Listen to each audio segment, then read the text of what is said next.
Bendito seja Deus para sempre. Você está no canal Experiência com Deus. Inscreva-se, deixe seu like. Assim você ajuda a palavra de Deus a chegar a muitos corações. História de Santo Antônio de Pádua.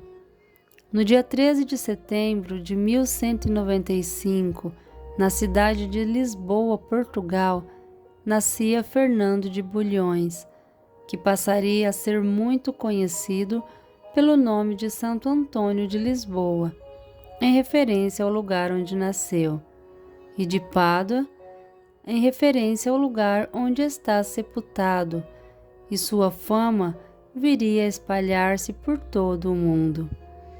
Filho de Martinho de Bulhões e Teresa Taveira, ambos de famílias ilustres e ricas, o jovem Fernando foi criado em um lar de uma profunda vivência de fé. De boa índole, inclinado à piedade e às coisas santas, quando completou 15 anos, dirigiu-se ao convento dos cônegos de Santo Agostinho, nas proximidades de Lisboa, onde permaneceu por 2 anos, até pedir para ser transferido para o mosteiro de Santa Cruz, em Coimbra, porque eram tantas as visitas de parentes e amigos que perturbavam sua paz. Lá ele estudou filosofia e teologia e foi ordenado sacerdote. O chamado para a ordem franciscana. Quando chegaram a Coimbra, os restos mortais dos 5 protomártires franciscanos que deram sua vida pela fé no Marrocos, Frei Fernando sentiu imenso desejo de imitá-los, vertendo também seu sangue por Cristo. Um dia, no verão de 1220, quando 2 franciscanos foram ao seu mosteiro pedir esmola, Frei Fernando perguntou-lhes se, passando por ele por sua ordem, o enviariam à terra dos mouros para lá sofrer o martírio. Eles deram resposta afirmativa. No dia seguinte, depois de obter as duras penas, a autorização de seu superior, mudou-se para o convento franciscano, onde se tornou um filho de São Francisco de Assis. Frei Fernando mudou então o seu nome para Antônio. Conforme o combinado, Frei Antônio foi enviado no fim deste mesmo ano à África. Entretanto, não estava nos planos da providência que ele ilustrasse a Igreja como Marte, mas com suas pregações e santa vida.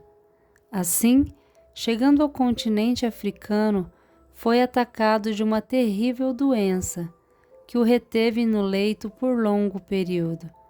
Os superiores decidiram que, para curar-se, Frei Antônio deveria voltar a Portugal.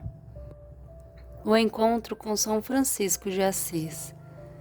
O navio em que se encontrava Antônio, que partiu de Marrocos para Portugal, foi levado, devido a uma forte tempestade, para a Itália.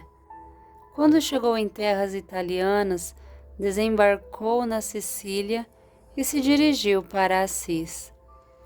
Em maio de 1221, aconteceu o capítulo geral da Ordem Franciscana, conhecido como Capítulo das Esteiras, isto é, uma assembleia para discutir a organização da regra de vida da Ordem, na qual compareceram cerca de 3.000 frades.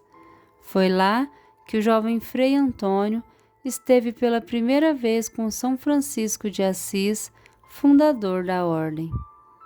Santo Antônio, o martelo dos hereges. Em setembro de 1221, a pedido do padre guardião do convento de Forli, Frei Antônio fez seu primeiro sermão, em ocasião da ordenação sacerdotal de alguns frades franciscanos e dominicanos.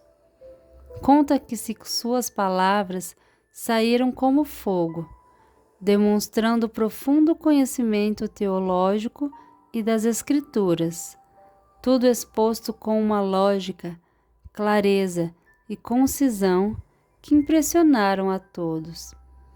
Tão maravilhado ficou o guardião que levou o fato ao conhecimento do provincial, que por sua vez transmitiu a São Francisco. Deste modo, Frei Antônio, após estudar teologia escolástica, foi designado para dedicar-se à pregação. Devido aos seus progressos, foi nomeado por São Francisco como o primeiro leitor de teologia da ordem, ordenando-lhe que trabalhasse na salvação das almas. Frei Antônio pregou aos grandes e aos pequenos, ao colégio cordinalício e aos hereges e judeus. Segundo seus biógrafos, ele tinha um exterior polido, gestos elegantes e aspecto atraente. Sua voz era forte, clara, agradável e sua memória feliz. A essas vantagens juntavam uma ação cheia de graça. Entretanto, seu traço característico, o milagre constante de sua existência, é a força incontestável de sua pregação, o poder de sua voz sobre os corações e as inteligências. Sua pregação, que acompanhavam sua vida santa e seus milagres, era tão eficaz que multidões se convertiam à fé.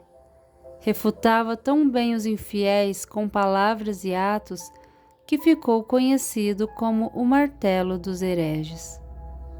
Santo Casamenteiro. A fama de Santo Antônio de Santo Casamenteiro vem de longa data e muitas histórias são contadas, mas ninguém sabe ao certo a origem da devoção. Conta-se que pode ter sido por conta de um milagre realizado em favor das mulheres. Fez um recém-nascido falar para defender a mãe injustamente acusada de infidelidade pelo pai. Mas a história mais famosa é a que contaremos a seguir. Uma senhora, cansada de passar fome e necessidade, resolveu prostituir a filha numa tentativa de largar a vida miserável. Essa, por sua vez, não aceitou a vontade da mãe e rezou muito para Santo Antônio ajudá-la. Em uma de suas orações, agarrada à imagem do santo, ela orou tanto que repentinamente um bilhete caiu em suas mãos. Estava endereçado a um comerciante local e continha os seguintes dizeres: Senhor, por favor, dar a essa moça o equivalente ao peso desse bilhete em moedas de prata. Assinado Antônio. Sem titubear, assim o fez. Correu até o estabelecimento e entregou ao comerciante. Este, por sua vez, meio desacreditado, resolveu ceder ao pedido da jovem e colocou o bilhete de um lado da balança e uma moeda de prata do outro. Para sua surpresa, o bilhete pesou mais. O comerciante só conseguiu equilibrar a balança ao colocar 400 moedas de prata ali, e foi então que o episódio tornou-se muito conhecido. Por conta disso, a jovem começou a receber muitos pedidos de casamento, inclusive de bons rapazes, o que não tardou a desfrutar de um casamento feliz e duradouro. A partir daí, muitas moças começaram a rezar para Santo Antônio toda vez que o assunto era casamento. A canonização mais rápida da história da Igreja Católica. No ano de 1231, Frei Antônio, sentindo piorar a hidropisia maligna que o perseguia havia tempos, percebeu que sua hora chegara e quis morrer em Pádua, sua cidade de adoção. Quando o povo paduano ouviu dizer que ele estava chegando, acorreu em tal quantidade que os frades que o acompanhavam para livrá-lo do assédio levaram-no para a casa do capelão das freiras clarissas, onde ele faleceu com apenas 40 anos de idade. Imediatamente as crianças de Pádua saíram espontaneamente pelas ruas gritando: "O santo morreu! O santo morreu!" Ao mesmo tempo, em Lisboa, sua cidade natal, os sinos puseram-se a repicar por si sós, e o povo saiu às ruas. Somente mais tarde é que souberam do ocorrido. Tamanha foi a repercussão de sua morte, e tantos os milagres atribuídos à sua intercessão, que apenas 11 meses após sua morte, foi canonizado pelo Papa Gregório. Em 1263, quando seu corpo foi exumado, sua língua estava intacta e continua intacta até hoje numa redoma de vidro na Basílica de Santo Antônio em Pádua, onde estão os seus restos mortais. Em 1946, o Papa Pio VII proclamou Santo Antônio doutor da Igreja com o título de doutor evangélico. Oração a Santo Antônio. A vós, Antônio, cheio de amor a Deus e aos homens, que tiveste a sorte de estreitar entre teus braços ao menino Deus, a ti, cheio de confiança, recorro na presente tribulação que me acompanha. Diga agora, Santo Antônio, o problema que lhe aflige.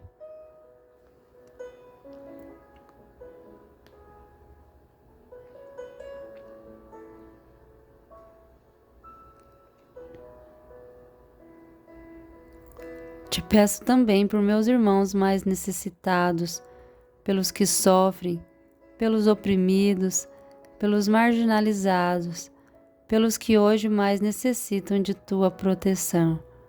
Fazei que nos amemos como irmãos, e no mundo haja amor e não ódio. Ajudai-nos a viver a mensagem de Cristo. Compartilhe este vídeo para que muitas pessoas tenham uma linda experiência com Deus através da história de Santo Antônio.